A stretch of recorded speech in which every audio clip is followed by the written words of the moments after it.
ఆంధ్రప్రదేశ్ ప్రభుత్వం కొత్తగా కల్పించిన రేషన్ కార్డులో సభ్యుల చేర్పుకు సంబంధించి ఏ డాక్యుమెంట్స్ అవసరమవుతాయి, ఎలా అప్లై చేసుకోవాలి, ఎక్కడ అప్లై చేసుకోవాలి, వాట్సాప్ ద్వారా దరఖాస్తు చేయడానికి అవుతుందా లేదా, సర్వీస్ ఛార్జ్ ఎంత ఉంటుంది, అప్లికేషన్ చేయడానికి ఏమేమి అవసరం అవుతాయి, అప్లికేషన్ ఫామ్ ఎలా డౌన్లోడ్ చేసుకోవాలి, అప్లికేషన్ ప్రాసెస్ ఎలా ఉంటుంది, అదేవిధంగా ఫైనల్ అప్రూవల్ అయిన తర్వాత కార్డు ఎలా పొందాలి అనే పూర్తి వివరాలు ఈ వీడియోలో అయితే చూద్దాం. So welcome to Telugu helper YouTube channel. First time మన ఛానల్ కానీ విజిట్ చేసినట్టయితే, సబ్స్క్రైబ్ చేయకుండా వీడియోని మాత్రం చూసినట్టయితే దయచేసి ఛానల్ని అయితే సబ్స్క్రైబ్ అయితే చేయండి. ఓకే, సో మనం టాపిక్లోకి వెళ్దాం. ఫస్ట్ ఆఫ్ ఆల్, రేషన్ కార్డులో యాడింగ్ సంబంధించి ఎవరు అర్హులరా అంటే, రాష్ట్రంలో గతంలో రేషన్ కార్డు కలిగి ఉండి, అదేనండి రైస్ కార్డు 2019 నుండి అప్పటి ప్రభుత్వం మనకి రైస్ కార్డుని అయితే ఇచ్చింది. గతంలో మనకి రేషన్ కార్డ్స్ అయితే ఉండేవి. రేషన్ కార్డ్స్ అన్నీ కూడా రైస్ కార్డుగా కన్వర్ట్ అవ్వడం అయితే జరిగింది 2019 టైంలో. ప్రజెంట్ ఆ రైస్ కార్డ్సే కంటిన్యూ అయితే అవుతున్నాయి. సో రాష్ట్రంలో ఎవరైతే రైస్ కార్డ్స్ కలిగి ఉండి ఇంట్లో చిన్నపిల్లలు ఎవరైతే పుట్టిన పిల్లలు 15 సంవత్సరాల లోపు వారు ఎవరైతే ఉంటారో వారు కానీ, లేదా వారింట్లో కొడుకులు వివాహం చేసుకొని వారి యొక్క కోడళ్ళు ఇంటికి వచ్చినట్టయితే వారు కానీ, వారిని యాడింగ్ చేసుకోవడానికి ప్రభుత్వం అయితే ఆప్షన్ అయితే కల్పించిందండి. ఆ సర్వీస్ని రైస్ కార్డ్ మెంబర్ ఎడిషన్ అని అంటారు. గుర్తుపెట్టుకోండి, రైస్ కార్డ్ మెంబర్ ఎడిషన్ అంటారు. ఓకేనా, దాన్నే తెలుగులో రేషన్ కార్డులో సభ్యుల చేర్పు అనేది మీనింగ్ అయితే వస్తుందన్నమాట. ఓకేనా, సర్వీస్ నేమ్ అది. ఎవరు అర్హులరా అంటే, పుట్టిన పిల్లలు, అది కూడా 15 సంవత్సరాల లోపు వారు మాత్రమే అర్హులు. అదేవిధంగా ఇంటికి వివాహమై ఎవరైతే కోడళ్ళు వస్తారో వారండి. సో వీరిద్దరిని యాడ్ చేయడానికి గాను ప్రస్తుతం అయితే ప్రభుత్వం అవకాశాన్ని అయితే ఇచ్చింది. ఎక్కడ అప్లై చేసుకోవాలి? గవర్నమెంట్ ఏం చేసిందంటే, ఏప్రిల్ 7వ తారీఖు నుండి ఈ యొక్క సర్వీస్ను ప్రభుత్వం అయితే కల్పించిందండి. ఈ యొక్క సర్వీస్తో పాటు రిమైనింగ్ 6 సర్వీసెస్, మొత్తంగా 7 సర్వీసులను ప్రభుత్వం అయితే కల్పించింది. కొత్త రేషన్ కార్డులో సభ్యుల యాడింగ్ అంటే సభ్యుల చేర్పు, సభ్యులను తొలగింపు అంటే డెత్ అయిన వాళ్ళకి మాత్రమేనండి. అందరినీ తొలగించడానికైతే లేదు. మా కొడుకు ఉద్యోగం అండి, మేము తొలగించాలనుకుంటున్నామంటే కుదరదు. మా కొడుకు ఇన్కమ్ ట్యాక్స్ పే చేస్తున్నాడు, తీసేస్తామంటే కుదరదు. 4 వీలర్ కొన్నాడు, తీసేస్తామంటే కుదరదు. ఈ రకంగా తీయడానికైతే లేదు. కేవలం ఎవరైతే చనిపోతారో ప్రాపర్ డెత్ సర్టిఫికేట్ సబ్మిట్ చేసి వారు మాత్రం సపరేట్ చేసుకోవచ్చు అనమాట. అది దానికోసం అయితే మాట్లాడుకుందాం. అదేవిధంగా రేషన్ కార్డుకు సంబంధించి ఆధార్ నెంబర్ తప్పుగా ఉన్నా, అదేవిధంగా చిరునామా మార్చుకోవాలన్నా, అదేవిధంగా రేషన్ కార్డులో సరెండర్ చేయాలనుకున్నా, సో ఈ విధమైన సర్వీసెస్ అన్నీ కూడా ఇచ్చింది గవర్నమెంట్. అందులో ముఖ్యమైన సర్వీసు రేషన్ కార్డులో సభ్యుల చేర్పు అనమాట. ఓకేనా, సో ఇది ఎక్కడ అప్లై చేసుకోవాలంటే, మనకి ఏప్రిల్ 7 నుంచి ఆంధ్రప్రదేశ్ ప్రభుత్వం మనకు ఆప్షన్ అయితే కల్పించిందండి. ఓకేనా, సో ఎక్కడ? రాష్ట్రంలో ఉన్న ప్రతి గ్రామ లేదా వార్డు సచివాలయంలో దరఖాస్తు అయితే చేసుకోవాలన్నమాట. అది కూడా ఎక్కడ దరఖాస్తు చేసుకోవాలంటే, మీ యొక్క హౌస్ హోల్డ్ మ్యాపింగ్ ఎక్కడైతే ఉంటుందో అక్కడ మాత్రమే రేషన్ కార్డుకు దరఖాస్తు అయితే చేసుకోవాలి. ఎక్కడ పడితే అక్కడ దరఖాస్తు చేసుకోవడానికి అయితే లేదు. ఓకేనా, నెక్స్ట్ ఇంకొక డౌట్ ఏంట్రా అంటే, ప్రభుత్వం మే 15 నుండి వాట్సాప్ గవర్నెన్స్ త్రూ, అదే మన మిత్ర వాట్సాప్ ద్వారా అండి 9553000009 అనే నెంబర్లో మనకి ఈ యొక్క రేషన్ కార్డ్ సర్వీసెస్ ఇస్తాము అని చెప్పేసి ప్రభుత్వం ప్రకటించినప్పటికీ కూడా ఇప్పటికీ ఈ యొక్క వీడియో పబ్లిష్ చేసే టైంకి కూడా ఇంకా ఆప్షన్ అయితే ఇవ్వలేదు. కేవలం మనకి దీపం స్టేటస్ సివిల్ సప్లైస్ డిపార్ట్మెంట్లో, అదే వాట్సాప్ నెంబర్లో సివిల్ సప్లైస్ డిపార్ట్మెంట్లో మనకి ప్రస్తుతం అందుబాటులో ఉన్న సర్వీసెస్ ఏంట్రా అంటే, దీపం స్టేటస్ చెక్ చేసుకోవడం, దీపం స్కీమ్ ఏదైతే ఉందో అది ఉచిత సిలిండర్ల సబ్సిడీ నగదు పడిందా లేదా అని చెక్ చేసుకునే ఒక ఆప్షన్ ఇచ్చారు. అదేవిధంగా రేషన్ డ్రాన్ స్టేటస్ అంటే రేషన్ ఎక్కడ తీసుకున్నారు, ఎంత తీసుకున్నారు, ఎవరు బయోమెట్రిక్ వేసి తీసుకున్నారు వంటి వివరాలు తెలుసుకోవడానికి. అదేవిధంగా మూడో ఆప్షన్ వచ్చి మనకి ఈకేవైసీ స్టేటస్ తెలుసుకోవడానికి. ఈకేవైసీ స్టేటస్ అంటే అప్లై చేసిన తర్వాత మనకి అప్లికేషన్ నెంబర్తో వచ్చే స్టేటస్ కాదండి. రేషన్ కార్డు సభ్యులు ఈకేవైసీ పర్పస్ ప్రభుత్వం ఏదైతే జూన్ 30న చివరి తేదీగా ఖరారు చేసిందో, పొడిగించిందో ఆ యొక్క స్టేటస్ తెలుసుకోవడానికి ఈ యొక్క 3 ఆప్షన్స్ మాత్రమే ప్రజెంట్ సివిల్ సప్లైస్ డిపార్ట్మెంట్లు ఉన్నాయి. కొత్తగా ఆప్షన్స్ అయితే ఇవ్వలేదు. కాబట్టి మీరు దరఖాస్తు చేసుకోవడానికి తప్పనిసరిగా మీ యొక్క గ్రామ లేదా వార్డు సచివాలయంలో మాత్రమే దరఖాస్తు చేసుకోవాలి. అలా కాకుండా మీరు వేరే సచివాలయంలో దరఖాస్తు చేసుకున్నా, అక్కడ ఎవరైతే దరఖాస్తు చేస్తారో వారి దగ్గర ఏమొస్తుందంటే, మీరు అప్లై చేస్తున్న వారు మీ సచివాలయ పరిధి కాదు అని చెప్పేసి అయితే మనకి ఇంగ్లీష్లో పాపప్ అయితే చూపించడం జరుగుతుంది. కాబట్టి మీ యొక్క సచివాలయంలో మాత్రమే దరఖాస్తు అయితే చేసుకోవాలి. ఓకేనా, సచివాలయంలో ఎవరు దరఖాస్తు చేస్తారంటే, మీ యొక్క సచివాలయం గ్రామ సచివాలయం అయినట్టయితే అక్కడ ఎవరైతే డిజిటల్ అసిస్టెంట్ అధికారి ఉంటారో వారు, అదే మీరు పట్టణ పరిధిలోకి వచ్చినట్టయితే, అదే వార్డు సచివాలయ పరిధిలోకి వచ్చినట్టయితే అక్కడ ward education and data processing secretary అధికారులు ఈ యొక్క అప్లికేషన్ను ఆన్లైన్ అయితే చేస్తారు. ఓకేనా, నెక్స్ట్ ఈ యొక్క రేషన్ కార్డులో సభ్యుల చేర్పుకు సంబంధించి సర్వీస్ ఛార్జ్ ఎంత ఉంటుందిరా అంటే, కేవలం 24 రూపాయలు మాత్రమే సర్వీస్ ఛార్జ్ అయితే ఉంటుంది. ఎటువంటి ఎక్స్ట్రా ఛార్జ్ అనేది ఉండదండి. ఓకేనా, సో మీకు అప్లికేషన్ సొంతంగా తీసుకువెళ్ళి డాక్యుమెంట్స్ అన్నీ కూడా మీరు జెరాక్సెస్ తీసుకువెళ్ళినట్టయితే ఎటువంటి రూపాయి ఎక్స్ట్రా ఛార్జ్ అనేది ఉండదు. ఓకేనా, కేవలం 24 రూపాయలు మాత్రమే దీనికి ఛార్జ్ అయితే అవుతుంది.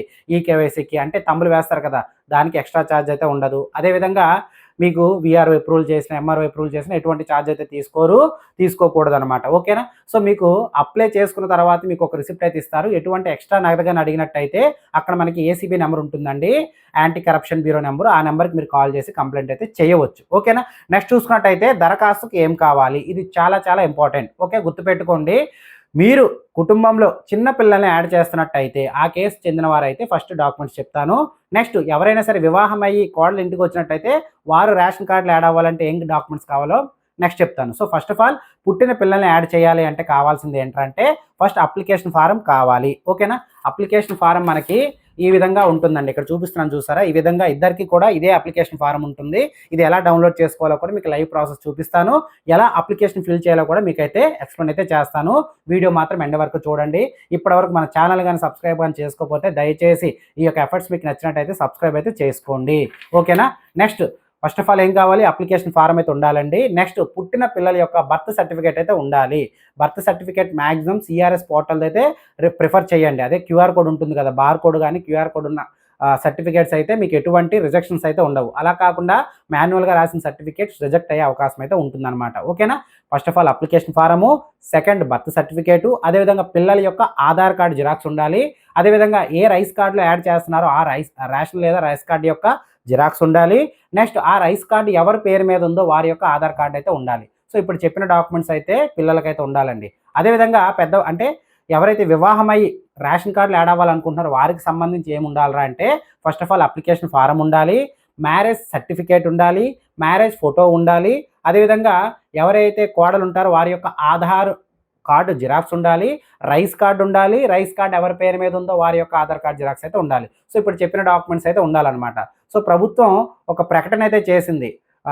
రేషన్ కార్డుకి సంబంధించి యాడింగ్కు సంబంధించి మ్యారేజ్ సర్టిఫికేట్ అవసరం లేదని చెప్పి ప్రభుత్వం ప్రకటించినప్పటికీ అధికారికంగా ఉత్తర్వులు అయితే రావాల్సి అయితే ఉందండి. వన్స్ అధికారిక ఉత్తర్వులు వచ్చినట్టయితే ఈ యొక్క మ్యారేజ్ సర్టిఫికేట్ అనేది ఆప్షన్ అయితే తీసివేయడం అయితే జరుగుతుందన్నమాట. ఓకేనా? సో మీకైతే డౌట్ క్లియర్ అయింది అయితే అనుకుంటున్నాను.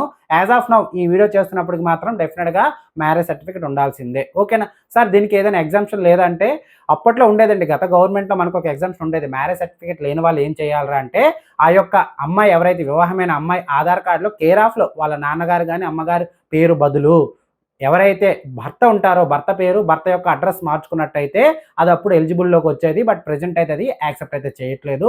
మ్యారేజ్ సర్టిఫికేట్ అప్లోడ్ చేయమంటుంది అండ్ మ్యారేజ్ ఫోటో కూడా అప్లోడ్ అయితే చేయమంటుంది. ఓకేనా? సో ఈ విధమైన డాక్యుమెంట్స్ అయితే ఉండాలి. ఇవన్నీ పట్టుకుని ఏం చేయాలరా అంటే సచివాలయంకి వెళ్ళి ఇందాక చెప్పిన అధికారులు మీరు కాంటాక్ట్ అయినట్టయితే మీకు అప్లై అయితే చేస్తారండి. నెక్స్ట్ చూసుకున్నట్టయితే ప్రాసెస్ ఏంటి? సో ఫస్ట్ ఆఫ్ ఆల్ మీరు ఇప్పుడు చెప్పిన డాక్యుమెంట్స్ అప్లికేషన్ ఫామ్ డౌన్లోడ్ చేసుకొని అప్లికేషన్ ఫిల్ చేసి ఇప్పుడు చెప్పిన డాక్యుమెంట్స్ అన్నీ కూడా కలిపి మీరు సచివాలయంకి వెళ్ళి దరఖాస్తు చేసుకున్నట్టయితే వారు అప్లికేషన్ ఆన్లైన్ అయితే చేస్తారండి.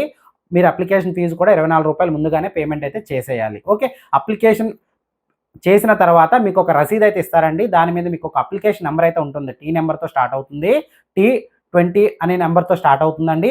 ఆ యొక్క అప్లికేషన్లో ఉన్నటువంటి నెంబర్తో సచివాలయంలో ఈకేవైసీ అయితే చేస్తారండి. ఎవరికి చేస్తారా అంటే ఎవరైతే యాడ్ అవుతున్నారో వారికైతే ఈకేవైసీ తీసుకుంటారు. అదేవిధంగా కుటుంబ పెద్ద యొక్క ఈకేవైసీ అయితే తీసుకుంటారు. ఈకేవైసీ అంటే దాని అర్థం బయోమెట్రిక్ అని అర్థం. ఓకేనా? బయోమెట్రిక్ బదులు ఓటీపీ ఆప్షన్ అయితే లేదు, ఫేస్ ఆప్షన్ కూడా లేదు. కేవలం బయోమెట్రిక్ అండ్ ఐరిస్ రెండు మాత్రమే ఆప్షన్స్ ఉన్నాయండి. అంటే ఒకటి బయోమెట్రిక్ అండ్ రెండోది ఐరిస్ అనమాట. ఐరిస్ డివైజెస్ రాష్ట్ర వ్యాప్తంగా చాలా చాలా తక్కువ ఉన్నాయండి. 100లో 99% కేవలం బయోమెట్రిక్ ద్వారా చేస్తారు. ఆ ఐరిస్ డివైజెస్ అనేవి చాలా రేర్గా ఉంటాయి కాబట్టి మ్యాక్సిమం బయోమెట్రిక్ ప్రిఫర్ చేస్తారు. ఓకేనా? నెక్స్ట్ ఇక్కడ ఏజ్ అనేది పిల్లల ఏజ్ అనేది 5 years కన్నా తక్కువ ఉందనుకోండి, వారికి బయోమెట్రిక్ అయితే పడదు కదా. అలాంటప్పుడు ఏం చేస్తారంటే ఈకేవైసీ చేసే సమయంలో ఎవరైతే తల్లి లేదా తండ్రి ఉంటారో వారి యొక్క బయోమెట్రిక్ అయితే తీసుకుంటారండి. ఓకేనా? అదే వివాహమైన వారిని యాడ్ చేస్తే వారి యొక్క బయోమెట్రిక్ అయితే వేయాల్సి అయితే ఉంటుందన్నమాట. నెక్స్ట్ ఈ ఈకేవైసీ ఎక్కడ చేస్తారా అంటే సచివాలయంలో చేస్తారండి. సచివాలయంలో ఎవరు చేస్తారా అంటే గ్రామ సచివాలయం అయితే విఆర్ఓ వారు, పంచాయతీ కార్యదర్శి వారు, పిఎస్ వారు, డిస్ట్రిక్ట్ అధికారులు, అదేవిధంగా మహిళా పోలీస్ అధికారులు అండి. అదే పట్టణ ప్రాంతాల్లో చూసుకున్నట్టయితే అక్కడ వీరికి రిఫ్లెక్ట్ అయినటువంటి వార్డ్ అడ్మిన్ సెక్రటరీ వారు, వార్డ్ రెవెన్యూ సెక్రటరీ వారు, అదేవిధంగా ward education and data processing secretary వారు అండ్ వార్డ్ మహిళా పోలీస్ వారండి. సో వీరికైతే వారి యొక్క జిఎస్డబ్ల్యూఎస్ ఎంప్లాయీస్ యాప్ అనే యాప్లో మొబైల్ యాప్లో న్యూ రైస్ కార్డ్ ఈకేవైసీ అనే ఆప్షన్ అయితే ఇవ్వడం జరిగిందండి. అందులో అప్లికేషన్ నెంబర్ ఎంటర్ చేసి ఈకేవైసీ అయితే కంప్లీట్ చేయడం అయితే జరుగుతుంది. ఎవరి పేర్లు ఈకేవైసీకి వస్తాయి అంటే ఎవరైతే ఫస్ట్ యాడ్ అవుతున్నారో వారి పేర్లు పక్కాగా ఉంటాయి. అదేవిధంగా రైస్ కార్డులో హెడ్ ఆఫ్ ద ఫ్యామిలీ ఎవరైతే ఉంటారో వారి యొక్క పేర్లు కూడా ఈకేవైసీకి అయితే రావడం అయితే జరుగుతుందండి. ఓకేనా? సో ఇక్కడ మీరు గుర్తుపెట్టుకోవాల్సింది ఏంటంటే రైస్ కార్డులో గతంలో ఈకేవైసీ కంప్లీట్ చేయని వారు ఎవరైతే ఉన్నారనుకోండి వారి కూడా ఈకేవైసీకి అయితే రావడం అయితే జరుగుతుంది. ఓకేనా? అది ఎలా తెలుస్తుందంటే అప్లికేషన్ చేసే సమయంలోనే ఈకేవైసీ స్టేటస్ అనేది చూపిస్తుందండి. అక్కడ వై ఉన్న వాళ్ళకైతే సమస్య లేదు కానీ ఎన్ ఉన్న వాళ్ళకి మాత్రం మీకైతే చూపించడం అయితే జరుగుతుంది. ఓకేనా? నెక్స్ట్ చూసుకున్నట్టయితే ఈకేవైసీ కంప్లీట్ అయిన తర్వాత అప్లికేషన్ అనేది సంబంధిత విఆర్ఓ వారి లాగిన్కి అయితే ఫార్వర్డ్ అవ్వడం అయితే జరుగుతుందండి. అక్కడ 6 స్టెప్ వాలిడేషన్ ఫామ్ అయితే వాళ్ళు డౌన్లోడ్ అయితే చేసి ప్రింట్ తీసుకొని వారి యొక్క ఫిజికల్గా ఎంక్వైరీ చేస్తారండి. ఎంక్వైరీ చేసి వారి యొక్క టిక్స్ చేసుకొని వారి యొక్క రికమెండేషన్ అనేది ఆ పేపర్ మీద రాసి ఆ పేపర్ను వారి యొక్క లాగిన్లో అప్లోడ్ చేసి ఈ యొక్క అప్లికేషన్ రికమెండ్ చేయాలా రిజెక్ట్ చేయాలనేది అక్కడ ఉంటుందండి. ఓకేనా? నాట్ రికమెండ్ చేయాలని అంటే యాక్సెప్ట్ చేయాలా రిజెక్ట్ చేయాలని చెప్పేసి విఆర్ఓ వారి లాగిన్లో ఉంటుందండి. ఏపీ సేవ పోర్టల్ లాగిన్లో అవకాశం అయితే వారికి ఇవ్వడం అయితే జరిగిందండి. సో వన్స్ వారు అప్రూవల్ చేసిన తర్వాత ఫైనల్ అప్రూవల్ కోసం ఎక్కడికి వెళ్తుందా అంటే లోకల్ ఎంఆర్ఓ వారి లాగిన్కి అయితే వెళ్తుందండి. ఫైనల్గా ఎంఆర్ఓ వారు అప్రూవల్ చేశారంటే మాత్రం మనకి ఈ యొక్క రైస్ కార్డులో అదే రేషన్ కార్డులో మెంబర్ ఎడిషన్ అయితే విజయవంతంగా జరుగుతుందండి. ఓకేనా? సో దీనికి టైం పీరియడ్ వచ్చి ఫస్ట్ ఆఫ్ ఆల్ అప్లై చేయడానికి అయితే ఉండదు కానీ మనకి అప్లై చేసిన తర్వాత ఈకేవైసీ చేయడానికి 3 రోజులు గడువు అయితే ఉంటుందండి. ఓకేనా? సో మీరు కంగారు అయితే పడకండి. 3 రోజుల గడువు పూర్తయినా కూడా చాలా దగ్గరలో పగలు మనకి ఈకేవైసీ అయితే అవ్వట్లేదు కాబట్టి మీరైతే కంగారు పడాల్సిన అవసరం లేదు. ఈకేవైసీ గడువు 3 రోజులు పూర్తయిన తర్వాత రిజెక్ట్ అయిపోతుందంటే ఆ విధంగా రిజెక్ట్ అయితే అవ్వదు. ఓకేనా? నెక్స్ట్ వచ్చి మనకి ఈకేవైసీ పూర్తయిన తర్వాత లోకల్ విఆర్ఓ వారు అప్రూవల్ చేయడానికి 7 డేస్ అంటే ఫిజికల్గా ఎంక్వైరీ చేసి ఎంక్వైరీ రిపోర్ట్ను సబ్మిట్ చేసి అప్రూవల్ రిజెక్ట్ చేయడానికి 7 డేస్ అయితే టైం ఉంటుందండి. నెక్స్ట్ ఫైనల్గా ఎంఆర్ఓ వారు అప్రూవ్ చేయడానికి 11 రోజుల సమయం అయితే ఉంటుంది.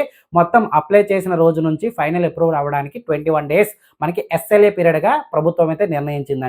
ఒక్కొక్కసారి సర్వర్ పనిచేయకపోయినా లేదా ఆ యొక్క సిటిజన్ అందుబాటులో లేకపోయినా లేదా ఇంకా అదర్ యాక్సెప్టబుల్ రీజన్స్ ఉన్నాయనుకోండి మనకి 21 రోజుల నుంచి సమయం అనేది పెరిగే అవకాశం అయితే ఉంటుంది. ఓకేనా? ఈ యొక్క కేసులో డాక్యుమెంట్స్ కరెక్ట్గా లేకపోయినా ఆ వ్యక్తులు నిజంగా ఆ విలేజ్కి చెందిన వాళ్ళు కాకపోయినా సబ్మిట్ చేసిన డాక్యుమెంట్స్ ఫేక్ కానీ బోగస్ అని తేలినా ఈకేవైసీ సక్సెస్ అవ్వకపోయినా ఓకేనా ఇంట్లో ఎవరిదైనా బయోమెట్రిక్ ఈకేవైసీ సమయంలో పడకపోయినా ఇలాంటి కేసెస్ ఏ వచ్చినా కూడా విఆర్ఓ వారు లాగిన్లో వారు రిజెక్ట్ అయితే చేయడం అయితే జరుగుతుంది. ఓకేనా? సో ఈ విధంగా ఫైనల్ అప్రూవల్ అయిన తర్వాత కార్డు మనకి ఎలా వస్తుందా అంటే ఆంధ్రప్రదేశ్ ప్రభుత్వం జూన్ నెల 2025 నుండి స్మార్ట్ రేషన్ కార్డులు ఇవ్వాలనే ఉద్దేశంతో ప్రభుత్వం అయితే నిర్ణయం అయితే తీసుకుందండి. సో స్మార్ట్ రేషన్ కార్డుల్లో ఇప్పుడు ఎవరైతే యాడ్ అయ్యారో వారి పేర్లు యాడ్ అవుతూ కార్డు అయితే రావడం అయితే జరుగుతుందండి. మనకి కార్డు ఏటీఎం సైజులో ఉంటుందండి.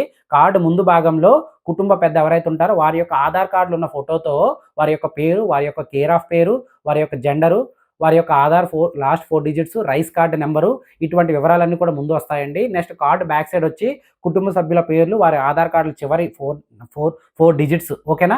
నెక్స్ట్ వారి యొక్క జెండరు, రిలేషను ఈ విధమైన వివరాలు అదేవిధంగా ఆ యొక్క కార్డుని డిజిటల్గా సైన్ చేస్తూ లోకల్ ఎంఆర్ఓ వారి సైను అదేవిధంగా విఆర్ఓ వారి యొక్క వివరాలతో మనకైతే కార్డు అయితే రావడం అయితే జరుగుతుందండి. సో ఈ విధంగా కార్డు అనేది ఆటోమేటిక్గా రావడం అయితే జరుగుతుంది. మీరు ఎక్కడ ప్రింట్ తీసుకోవాల్సిన అవసరం అయితే లేదు. ఓకేనా? వన్స్ కార్డ్ అప్రూవల్ అయిన తర్వాత మీకు కార్డ్ ఎమర్జెన్సీ అనుకుంటే మాత్రం ఆన్లైన్లో డిజీ లాకర్లో మీరైతే కార్డ్ అయితే పొందవచ్చండి.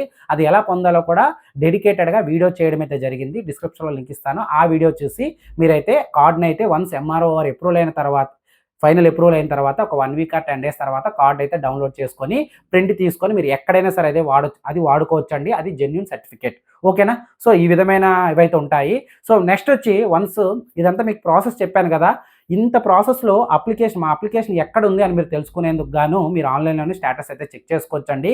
ఆ యొక్క అవకాశం కూడా ప్రభుత్వం ప్రజలకైతే కల్పించింది. అదేవిధంగా అప్లికేషన్ స్టేటస్ బట్టి మనం ఏం చేయాలి ఎలా చేయాలని కూడా మీకైతే క్లారిటీ చెప్పాను. సో గతంలో మీకు క్లారిటీగా చెప్పాను. First of all application form మనం ఎక్కడ డౌన్లోడ్ చేయాలి, ఓకేనా? అప్లికేషన్ ఫామ్ ఎక్కడ డౌన్లోడ్ చేయాలి, ఎలా ఫిల్ చేయాలి, నెక్స్ట్ ఎలా మనము స్టేటస్ చెక్ చేసుకోవాలనే వివరాలు మీకు ఇప్పుడు నేను లైవ్లో చూపిస్తాను. ఒక్కసారి అయితే చూడండి. సో ముందుగా మీ మొబైల్లో ఏదో ఒక బ్రౌజర్ని అయితే ఓపెన్ చేసుకోండి. ఓపెన్ చేసుకున్న తర్వాత జస్ట్ ఇక్కడ ఏం చేస్తారంటే GSWS స్పేస్ హెల్పర్ అని చెప్పేసి అయితే క్లిక్ చేయండి. ఓకేనా? సో అప్లికేషన్ ఫామ్ యొక్క లింక్ అనేది డైరెక్ట్గా డిస్క్రిప్షన్లో ఇస్తున్నాను. డైరెక్ట్గా మీరు ఆ లింక్పై క్లిక్ చేస్తే ఇప్పుడు చెప్పిన వెబ్సైట్కి అయితే డైరెక్ట్గా వచ్చేస్తారు. అక్కడ నుంచి మీరు ఏ అప్లికేషన్ ఫామ్ అయినా డౌన్లోడ్ చేసుకోవచ్చు. ఓకేనా? సో ఇక్కడ ఈ విధంగా GSWS హెల్పర్ అని క్లిక్ చేసిన తర్వాత ఫస్ట్ వచ్చిన వెబ్సైట్ పై అయితే క్లిక్ చేయండి. ఓకేనా? ఫస్ట్ ఒక వెబ్సైట్ వస్తుందండి, GSWS హెల్పర్ అని క్లిక్ చేస్తే ఇక్కడికి వచ్చినట్టయితే అప్లికేషన్ ఫామ్స్ అని ఉంది చూసారు. సో దీనిపై అయితే క్లిక్ చేయండి. ఓకే, అప్లికేషన్ ఫామ్ పై క్లిక్ చేసినట్టయితే మన రాష్ట్రంలో ఏవైతే సర్వీసెస్ ఉన్నాయో అన్ని సర్వీసెస్కి ఆధార్ కార్డ్స్ కానీ, పాన్ కార్డ్ కానీ, ఓట్ కార్డ్ కానీ, అదర్ రెవెన్యూ సర్వీసెస్ కానీ, ఏదైనా స్కీమ్ సంబంధించి కానీ అన్ని అప్లికేషన్ ఫామ్స్ మనకి ఇక్కడే ఉంటాయండి. ఇక్కడ రేషన్ కార్డ్ మెంబర్ ఎడిషన్ అని చెప్పేసి ఉంది చూసారా, ఇక్కడ ఇదిగోండి 3వ ఆప్షన్ మనకు కనిపిస్తుంది కదా. సో ఇది దీనిపై క్లిక్ చేసినట్టయితే మీకు డైరెక్ట్గా క్లిక్ చేశారనుకోండి, మీకు పీడిఎఫ్ అయితే డౌన్లోడ్ అవ్వడం అయితే జరుగుతుంది. ఆ పీడిఎఫ్ని మీరు ప్రింట్ అయితే తీసుకోండి. ఓకేనా. సో అప్లికేషన్ ఫామ్ అనేది ఈ విధంగా ఉంటుందండి. ఓకే, సో ఇప్పుడు కార్డు మనం ఎలా ఫిల్ చేయాలో చెప్తాను చూడండి. ఫస్ట్ ఆఫ్ ఆల్ ఈ పైన ఏదైతే రైస్ కార్డు ఉంటుందో, ఎగ్జిస్టింగ్ రైస్ కార్డు, ఆ యొక్క నెంబర్ అయితే మీరు ఇక్కడైతే రాయాల్సి అయితే ఉంటుందండి, రైస్ కార్డు నెంబర్ దగ్గర. ఓకేనా. నెక్స్ట్ రైస్ కార్డు ఎవరి పేరు మీద అయితే ఉందో, ఓకేనా, ఆ ఎవరి పేరు మీద అంటే మ్యాక్సిమం ఎవరైతే వయసులో ఎక్కువ మహిళలు ఉంటారో, వయసు ఎక్కువ కలిగిన మహిళలు ఎవరు ఉంటారో వారి పేరు మీద కార్డ్స్ అయితే ఉంటాయి కాబట్టి వారి యొక్క ఆధార్ నెంబరు, వారి యొక్క పూర్తి పేరు యాజ్ పర్ ఆధార్ క్యాపిటల్ లెటర్స్లో రాయండి.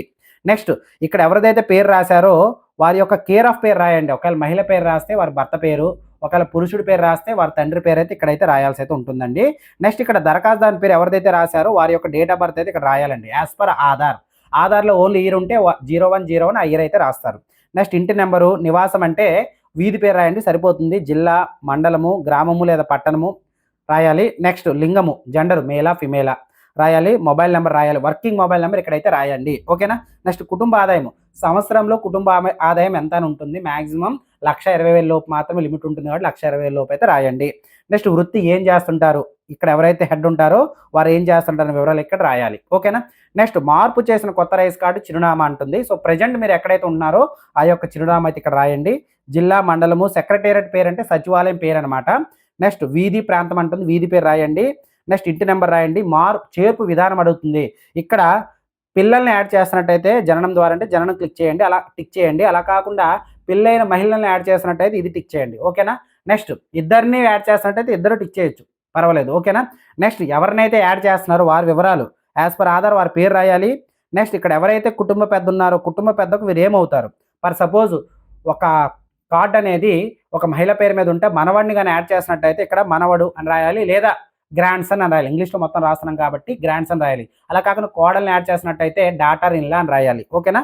నెక్స్ట్ ఇక్కడ ఎవరైతే రాస్తున్నారో వారి యొక్క పుట్టిన తేదీ రాయాలి అండ్ వీళ్ళ యొక్క ఆధార్ నెంబర్ అనేది రాయాలి. రాసిన తర్వాత ఇక్కడ దరఖాస్తుదారు యొక్క సంతకం ఇక్కడైతే చేయాలన్నమాట. ఈ విధంగా అప్లికేషన్ ఫామ్ అయితే మీరైతే రాయాల్సి అయితే ఉంటుంది. ఓకే. నెక్స్ట్ అప్లికేషన్ ఫామ్ ఇలా ఫిల్ చేసిన తర్వాత ఇందాక చెప్పిన డాక్యుమెంట్స్ అన్నీ కూడా మీరు సచివాలయంలో సబ్మిట్ చేసిన తర్వాత వాళ్ళు అప్లై చేసిన తర్వాత మీకు ఒక రసీదు అయితే ఇస్తారు కదండి. ఆ రసీదులో మనకి ఒక అప్లికేషన్ నెంబర్ అయితే ఉంటుందండి. సో అప్లికేషన్ నెంబర్ T నెంబర్తో స్టార్ట్ అవుతుంది. దాని యొక్క స్టేటస్ మనం ఎలా చెక్ చేసుకోవచ్చురా అంటే మీకు ఇక్కడ చూపిస్తున్నాను చూడండి. జస్ట్ ఏం లేదు, VSWS అని చెప్పేసి క్లిక్ చేయండి. VSWS ఆన్లైన్ అని క్లిక్ చేసినట్టయితే మనకు ఒక వెబ్సైట్ అయితే రావడం అయితే జరుగుతుందండి. ఓకేనా. సో ఇక్కడ మీరేం చేయాలంటే ఆ లింక్ కూడా నేను డైరెక్ట్గా డిస్క్రిప్షన్లో ఇస్తున్నాను. ఒక్కసారి ఆ లింక్ ఓపెన్ చేసి మీరైతే చెక్ చేసుకోండి. ఓకే. సో ఇక్కడ డౌట్స్ ఏమైనా ఉంటే మాత్రం కామెంట్ సెక్షన్లో తెలియజేయండి. డెఫినెట్గా కామెంట్స్కి రిప్లై ఇవ్వకపోయినా దానిపై డెడికేటెడ్గా వీడియో అయితే చేసి మీ యొక్క కామెంట్ని నేనైతే మెన్షన్ చేయడం అయితే ఈ రేషన్ కార్డుకి అయితే జరుగుతుంది. అదేవిధంగా చిన్న చిన్న కామెంట్స్కి సంబంధించి రిప్లైస్ డైరెక్ట్గా మన యొక్క టెలిగ్రామ్ ఛానల్ అండ్ వాట్సాప్ ఛానల్లో పోస్ట్ చేస్తుంటాం కాబట్టి Telugu helper WhatsApp channel and Telugu helper Telegram channels link కూడా డిస్క్రిప్షన్లో ఇస్తున్నాను. ఒకసారి ఆ లింక్స్ ఓపెన్ చేసి చెక్ చేసుకోండి. ఓకేనా. నెక్స్ట్ ఈ యొక్క వెబ్సైట్ ఓపెన్ చేసిన తర్వాత మనకి అప్లికేషన్ నెంబర్ అనేది ఒక ఆప్షన్ వస్తుందండి. సో మనకి వెబ్సైట్ అనేది ఇప్పుడు సర్వర్ డౌన్ వల్ల అయితే చూపించట్లేదు. బట్ వాట్ ఎవర్ ఈ యొక్క అప్లికేషన్ స్టేటస్ లింక్ అని కింద డిస్క్రిప్షన్లో ఇస్తున్నాను. ఆ లింక్ ఓపెన్ చేసి మీకు అప్లికేషన్లో ఏదైతే T నెంబర్ ఇస్తారో ఆ నెంబర్ మీరు అక్కడ అప్లై చేసి క్యాప్చా కూడా ఎంటర్ చేసినట్టయితే మనకి ఎవరి లాగిన్లో పెండింగ్ ఉందని చెప్పేసి చూపిస్తుంది. ఒకటి అప్లై చేసిన తర్వాత ఈకేవైసీ ఉంటుంది, VRO ఉంటుంది, MRO ఉంటుందండి. అక్కడ గ్రీన్ ఎవరిదైతే వచ్చిందో గ్రీన్ కంప్లీట్ అయినట్టు, రిమైనింగ్ రెడ్ ఎవరైతే ఉంటాయో అవన్నీ కూడా పెండింగ్లో ఉన్నట్టు అనమాట. ఓకేనా. సో మనకు అక్కడ చూపిస్తుంది ఫైనల్ స్టేటస్ పెండింగ్లో ఉన్నట్టయితే అది పెండింగ్లో ఉన్నట్టు, అక్కడ ఎప్రూవ్డా రిజెక్టా అని బట్టి మన అప్లికేషన్ ముందుకు వెళ్తుందా రిజెక్ట్ అయిపోయింది అనేది మనకైతే తెలుస్తుంది. ఇన్ కేసు అక్కడ రిజెక్ట్ అయిందంటే మాత్రం డెఫినెట్గా మీ లోకల్లో ఎవరైతే VROగా ఉంటారో వారిని మీరు కాంటాక్ట్ అయినట్టయితే వాళ్ళైతే మీకు ఎందుకు రిజెక్ట్ చేస్తారు అనేది తెలియజేస్తారండి. అలా కాకుండా అక్కడ పెండింగ్ ఉన్నట్టయితే ఎవరి లాగిన్లో పెండింగ్ ఉందో వారిని మీరు కాంటాక్ట్ అయినట్టయితే వారు మీ అప్లికేషన్ అయితే అప్రూవ్ చేయడం అయితే జరుగుతుందనమాట ఎంక్వైరీ చేసి. ఓకేనా? సో, ఈ కంప్లీట్ ప్రాసెస్‌లో మీకు ఏ డౌట్ కూడా లేదని నేను అనుకుంటున్నాను. ఏదైనా సరే డౌట్ ఉంటే మాత్రం దయచేసి కామెంట్ చేయడం మాత్రం మర్చిపోకండి. ఓకేనా? సో, ఇంతవరకు వీడియో చూసినందుకు థ్యాంక్ యూ. ఇంతవరకు ఇంత ఎఫర్ట్స్ పెట్టి మీకు వీడియో ఇస్తున్నామంటే మాత్రం దయచేసి మా యొక్క ఎఫర్ట్స్ మీరు అర్థం చేసుకొని ఛానెల్‌ని సబ్స్క్రైబ్ చేసి మన యొక్క కమ్యూనిటీని అయితే మీరైతే బిల్డప్ చేస్తారనైతే మేము ఆశిస్తున్నామండి. ఇంతవరకు వీడియో చూసినందుకు థ్యాంక్ యూ. జై హింద్.